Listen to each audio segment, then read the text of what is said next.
May I play for food?" The shy voice of the 12-year-old girl echoed through the lobby of the Continental Hotel, cutting through the elegant conversations like a sharp blade.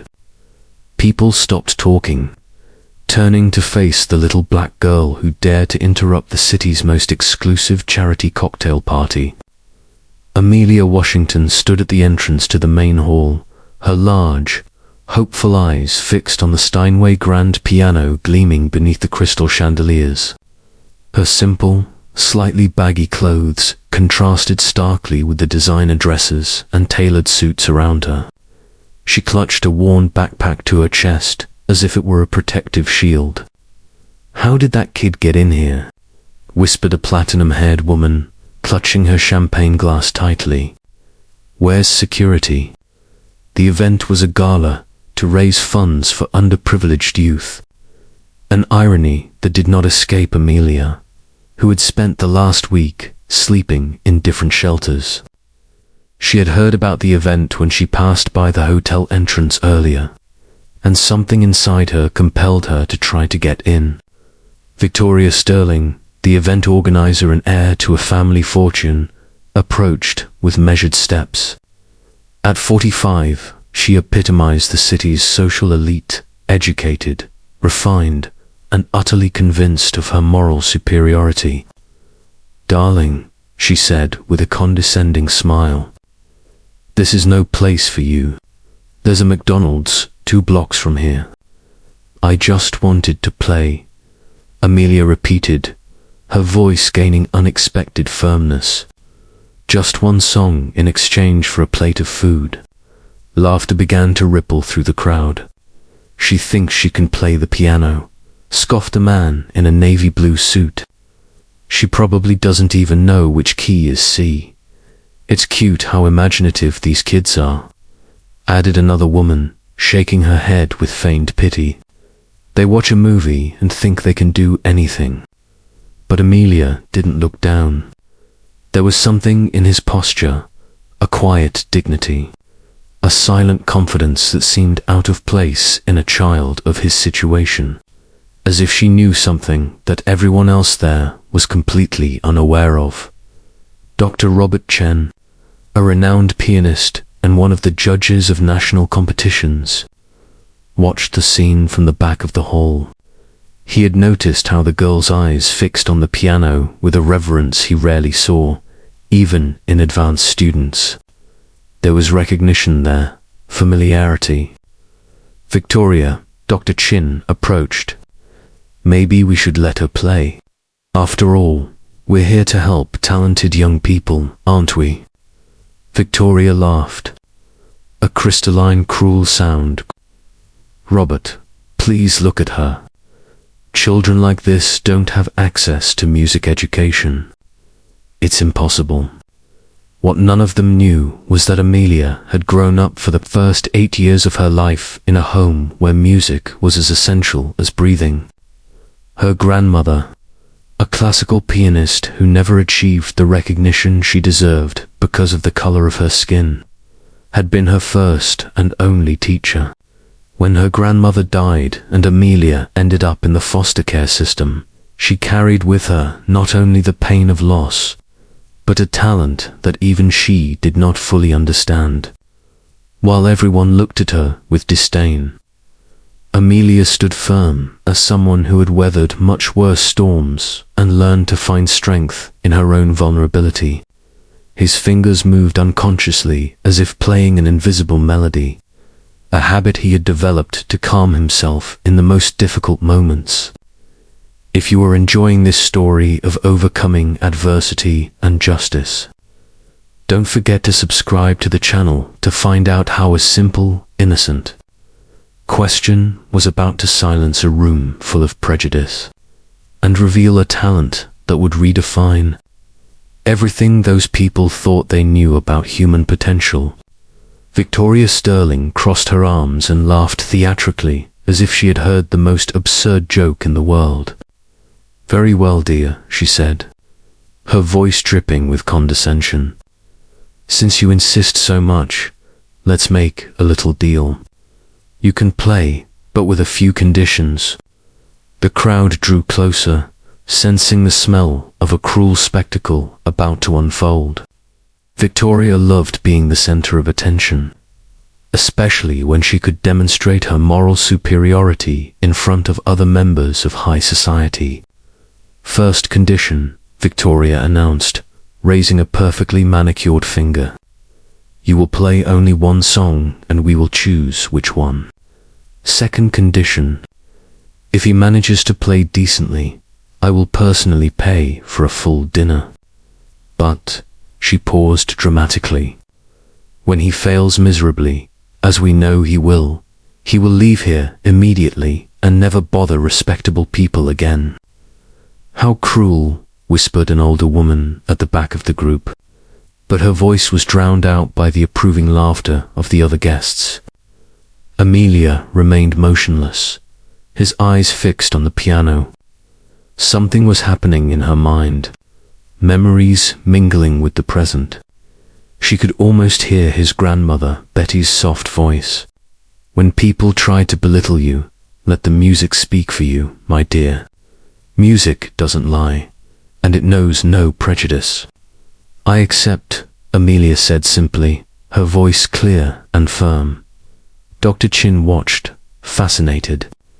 There was something about the girl's posture, the way she looked at the instrument, that intrigued him deeply. In 30 years of evaluating pianists, he had developed an instinct for recognizing true talent. And something about this child made his expert senses tingle. Perfect. Victoria clapped her hands. Now for the music. She looked around, searching for the most difficult and humiliating option possible. Her eyes settled on James Morrison, a mediocre pianist who played in local bars. James, dear, what would be a suitable piece for our young artist? James smiled mischievously. How about Beethoven's Fur Release? Everyone who has ever sat at a piano at least once in their life tries to play that piece. If she really knows anything, she should be able to do it. The choice drew laughter from the crowd.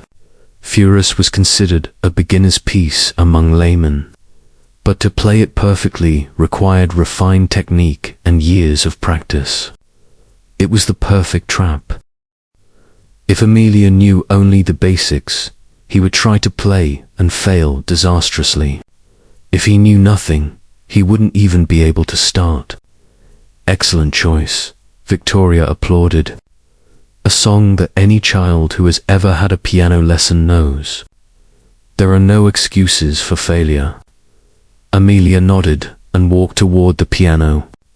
Each step seemed charged with a quiet determination that made some people at the back of the hall feel inexplicably uncomfortable. There was something wrong with that scene. A 12-year-old child should not carry such dignity in the face of such humiliation. When she sat down on the piano bench, adjusting it to the perfect height with precise, familiar movements, Dr. Chen felt a chill run down her spine. Those were not the movements of a beginner. Look at that, Victoria sneered to the guests closest to her. She doesn't even know how to sit properly on the bench. She's probably never seen a real piano in her life. But Dr. Chen had noticed exactly the opposite. The adjustment of the bench, the upright posture, the way Amelia's hands hovered over the keys in a perfect classical position. These were details that took years to master. Memories flooded Amelia's mind like a wave. Her grandmother, her mother, Betty Washington, had been one of the first black pianists to try to enter the city's conservatory in the 1960s. Her talent was undeniable, but the doors remained closed due to the prejudice of the time. Betty channeled her passion by teaching children from the community in her small home, transforming his old upright piano into a portal to the world of classical music. Music is her universal language, Amelia, Betty used to say as she guided her granddaughter's little fingers over the keys. When you play from the heart, people listen with their soul, not their eyes. Amelia had spent countless hours at that piano, absorbing not only technique, but the deep musical understanding that only a true master can impart. When Betty died and Amelia was separated from everything she knew, music remained her only constant companion, played on imaginary pianos during lonely nights in shelters. "We're waiting," Victoria said, drumming her impatient fingers. "Or have you given up before even trying?" Amelia took a deep breath and placed her hands on the keys. The touch was like electricity. After months without playing a real instrument, feeling the keys under his fingers was like rediscovering a lost part of her soul. The first note echoed through the hall with a crystal impurity that made several people look up in surprise. It wasn't the hesitant, amateurish sound they had expected. It was a note played with the confidence of someone who knows every nuance of the instrument intimately. Dr. Chen approached discreetly, her professional curiosity fully aroused. That first note had been played with impeccable technique, precise attack, perfect sustain, controlled timbre. These were details that only years of serious training could produce. "Coincidence," Victoria murmured, but her voice had lost some of its previous confidence. Amelia began the main melody of Furious, and every note that flowed from her hands was like a small miracle. There was no hesitation, no technical error. The music emerged naturally, as if she and the piano were part of a single organism. But there was something else, an emotional maturity in the interpretation that left Dr. Chen completely stunned. The way she phrased the melodic passages, how she controlled the dynamics, how she allowed the silence between the notes to speak as much as the music itself. It was the work of a mature artist, not an untrained child. The hall had fallen completely silent. The champagne glasses remained motionless in the guests' hands. The conversation ceased. Even the waiters stopped moving. Everyone was mesmerized by that small figure at the piano, creating music of unexpected and breathtaking beauty. Victoria felt a growing uneasiness in her stomach. This was not going according to plan. The public humiliation she had orchestrated was turning into something completely different, something that was totally beyond his control. As Amelia played, lost in the music that flowed through her like a force of nature, a single question echoed in the minds of everyone present. Who was this girl really? And what secrets was her music about to reveal? As Amelia navigated the most complex passages of Furious, Dr. Chen felt his heart race. 40 years of evaluating musical talent had honed his instincts, and what he was witnessing defied all logic. The girl's technique was not just competent, it was extraordinary. The descending arpeggio passage, which stumped even advanced students, flowed from her fingers like crystal clear water. Each note had weight and purpose. Each pause breathed with mature musicality. Dr. Chen watched in fascination as she controlled the sustained pedal with the precision of a professional concert pianist. "This is impossible," he muttered to himself, moving even closer to the piano. Victoria, sensing the change in the atmosphere, felt the first alarm bells go off in her mind. The conversations had ceased completely. Even the waiters had stopped serving, mesmerized by the music that transformed the hall into an impromptu concert hall. "She must have memorized this song from some YouTube video," Victoria said loudly enough for others to hear, desperately trying to regain control of the narrative. Kids these days copy anything from the internet. But his explanation sounded increasingly weak. What Amelia was doing transcended imitation. It was pure interpretation, loaded with an emotional understanding that only came with years of serious study and, more importantly, experience. She had witnessed countless prodigies in her career, from 5-year-olds playing Mozart to to teenagers mastering Rachmaninoff. But she had rarely seen such a combination of impeccable technique and musical maturity in someone so young, especially in such unlikely circumstances. Amelia reached the climax of the piece, where the main melody returns with renewed force after the virtuosic passages. Her hands danced across the keys with a familiarity that revealed hundreds, perhaps thousands of hours of dedicated practice. It was impossible to fake that level of intimacy with the instrument. Memories flowed through the music like an underground river. Amelia could hear his grandmother Betty's voice echoing through the years. Music isn't about playing the right notes, my dear. It's about telling a story that only you can tell. Betty Washington had been more than a teacher. She was a visionary who saw the future through her granddaughter's small fingers.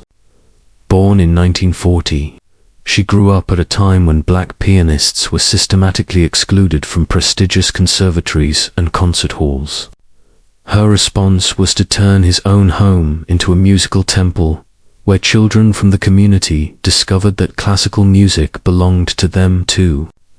The world will try to tell you that certain things aren't for people like us, Betty used to say as she adjusted Amelia's posture on the piano bench. But music knows no color, knows no poverty, knows no limits.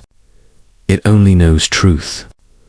For 8 blessed years, Amelia absorbed not only technique but musical philosophy. Betty taught her that each composer had a unique language. Chopin spoke of longing, Beethoven of struggle and triumph, Mozart of crystal and joy. More importantly, she learned that her musical voice was equally valuable. When Betty died suddenly of a heart attack, Amelia didn't just lose her grandmother, she lost her world. The foster care system separated her from music, from the piano, from everything that gave meaning to her existence. For 4 years, she carried melodies only in her mind, playing imaginary keyboards in the cold dormitories of shelters. But now, in this surreal moment at the Hotel Continental, it all came back. Every lesson, every gentle correction, every word of encouragement from Betty flowed through her hands as if no time had ever passed. Dr. Chen watched in awe as Amelia played the final coda of the piece. The way she controlled the dynamics, starting pianissimo and building to a majestic fort, before returning to the delicate whisper of the beginning, revealed a musical understanding that took decades to develop. "Please, tell me you're seeing this too," he whispered to his colleague beside him, a piano professor at the local university. "This child, she's not just talented, she's a phenomenon." Victoria Sterling felt the ground shifting beneath his feet. Her carefully orchestrated strategy to humiliate a vulnerable child was turning into the exact opposite of what she had planned. Instead of confirming her prejudices, Amelia was forcing everyone to question their most basic assumptions about class, race, and merit. "It has to be a trick," Victoria murmured to her closest friends. "No one learns piano like that out of nowhere. She must have had expensive private lessons hidden somewhere." But even as she spoke, Victoria knew her words sounded increasingly desperate. The child before her was demonstrating a level of excellence that money alone could not buy. She was playing with soul, with lived history, with a depth that came from places privilege could never reach. Amelia played the final chords of Furies with a delicacy that made several people in the audience hold their breath. When the last echo died in the absolute silence of the hall, she kept her hands suspended over the keys for a moment, as if reluctant to break the magical connection between her and the instrument. Then slowly she turned on the bench to face the silent crowd. There was no trace left of the shy child who had begged for food. In his place sat a young artist who had just claimed his place in the world through the universal language of music. Dr. Chen was the first to break the silence, her hands coming together in respectful applause that echoed through the hall like distant thunder.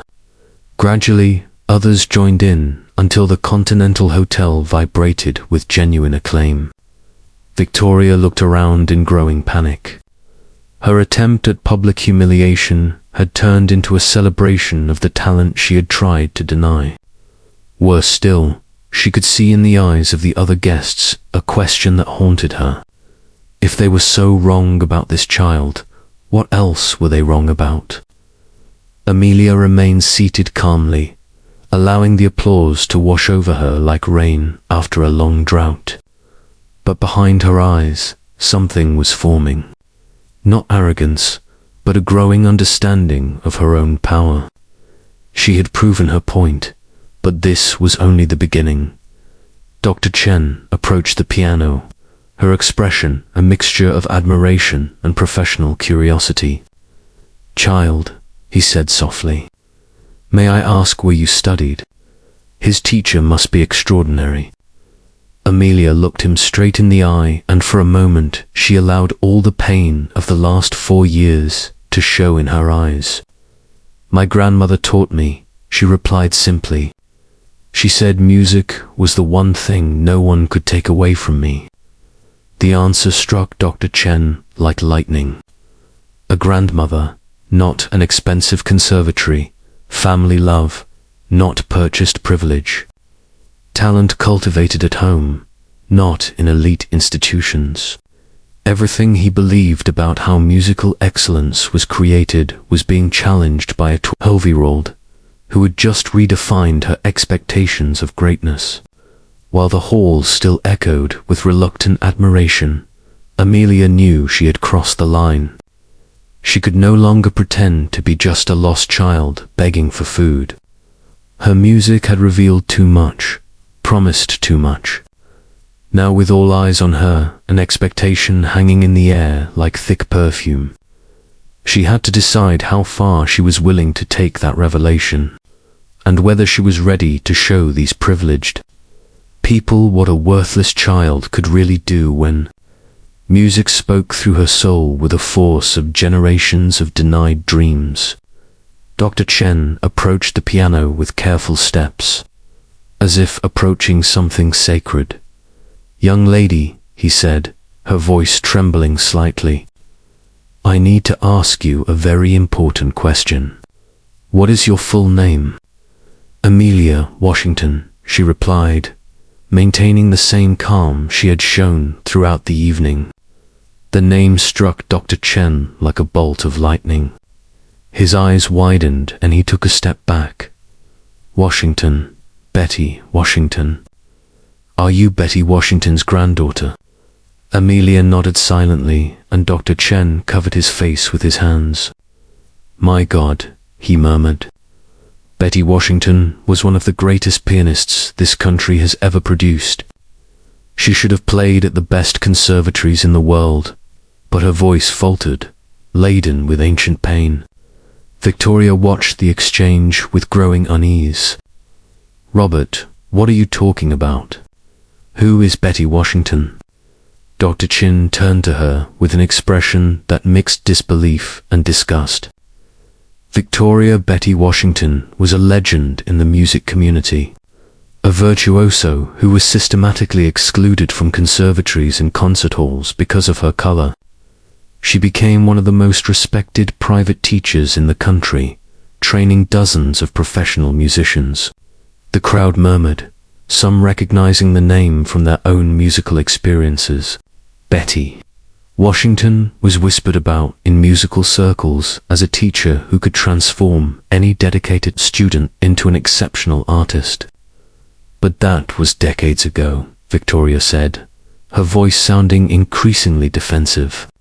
"And even if that story is true, it doesn't change the fact that she's a homeless person begging for money at a private event." It was then that Amelia rose from the piano bench.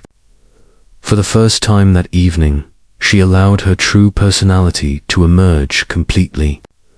The submissive posture disappeared, replaced by an unshakable dignity that made several people in the room recoil unconsciously.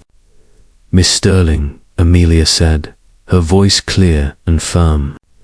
"You are right about one thing. He shouldn't be here tonight." She paused, letting the silence settle in. "I should be at Carnegie Hall in New York, where I have a recital scheduled for next week." A deathly silence fell over the room. Victoria felt the floor move beneath his feet.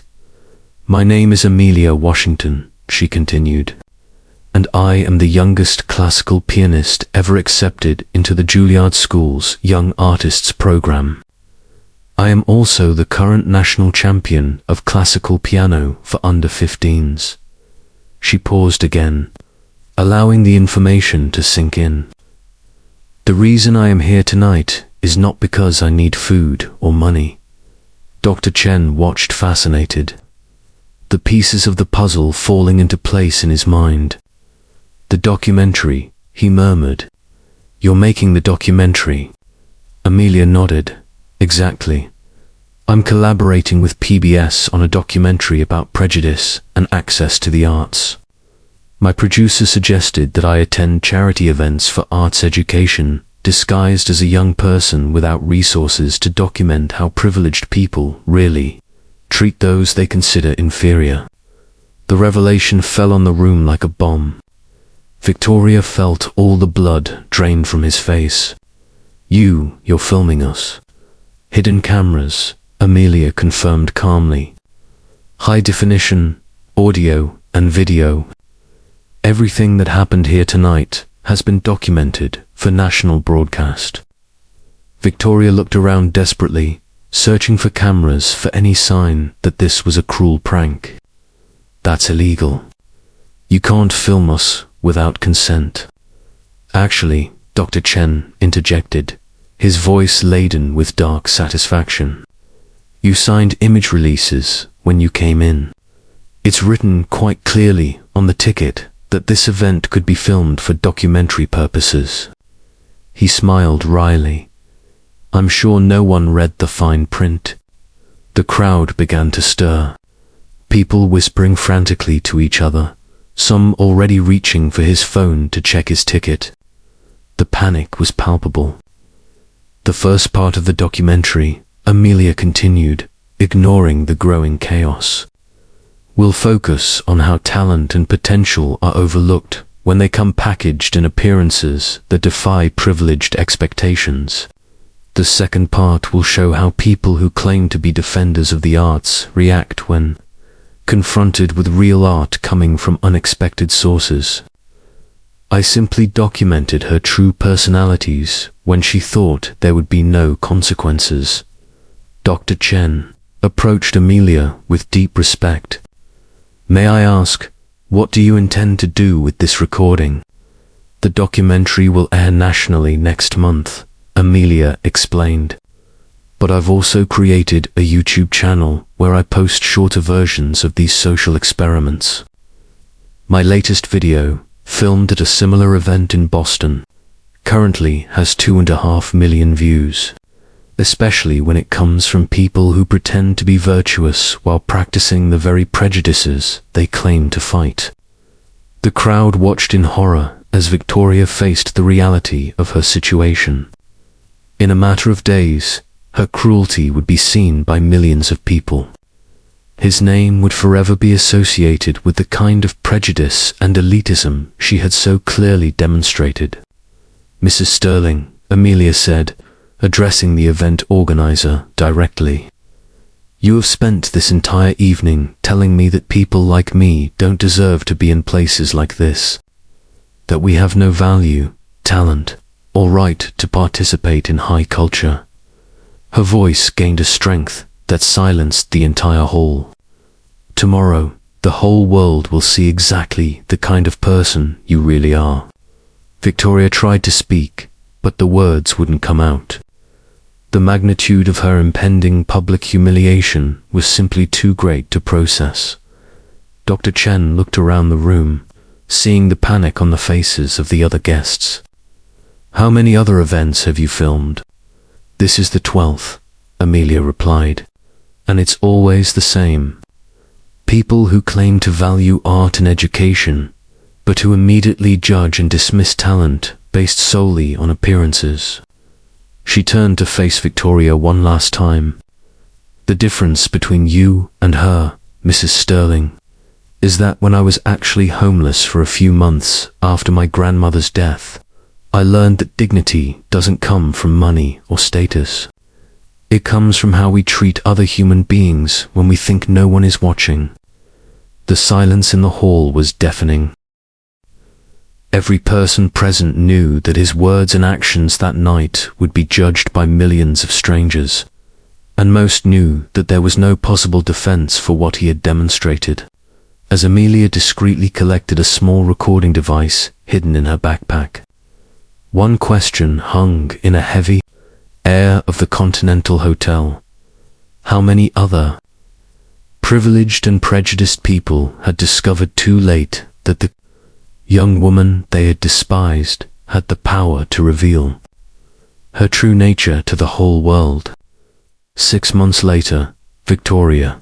Sterling watched from the window of his small apartment as the limousine pulled up in front of Carnegie Hall. Amelia, Washington, now wearing an elegant concert gown, waved to fans before entering the theater where she would make her debut as the youngest soloist of the season. The documentary Faces of Discrimination had gone viral, racking up over 15 million views on YouTube alone. Victoria had become the national symbol of elitist hypocrisy, losing not only her position in all charitable organizations, but also the respect of a high society she valued so much. Former charity event organizer exposed as prejudiced in viral documentary read the headlines in local newspapers for weeks. Her luxury events company lost all its important clients, and he now worked as an assistant at a small law firm, trying to rebuild a reputation that might never fully recover. Meanwhile, Dr. Chen had become Amelia's official mentor, helping her navigate the world of professional classical music. The Continental Hotel, embarrassed by the public exposure, created a scholarship program for underprivileged young musicians, naming Amelia as its official ambassador. Music knows no color, social class, or zip codes, Amelia said in her first national interview after the incident. She only knows truth and passion, and when you have both, no barrier can stop you. The impact of the documentary transcended entertainment. Music schools across the country started community outreach programs. Conservatories revised as admissions processes, and hundreds of talented young people from underprivileged communities were given opportunities that had previously been denied to them. Victoria, watching Amelia triumph where she herself had tried to humiliate her, finally understood the most painful lesson of her life. Dignity and talent cannot be bought with money, inherited with surnames, and definitely not measured by the color of one's skin or the address where one comes from. Amelia's best revenge was not to destroy Victoria. It was to prove that true greatness transcends prejudice, and that sometimes those we least expect carry the most extraordinary gifts. If this story of overcoming adversity touched his heart, subscribe to the channel for more inspiring stories that show how true excellence always finds its way, regardless of the obstacles that try to block it.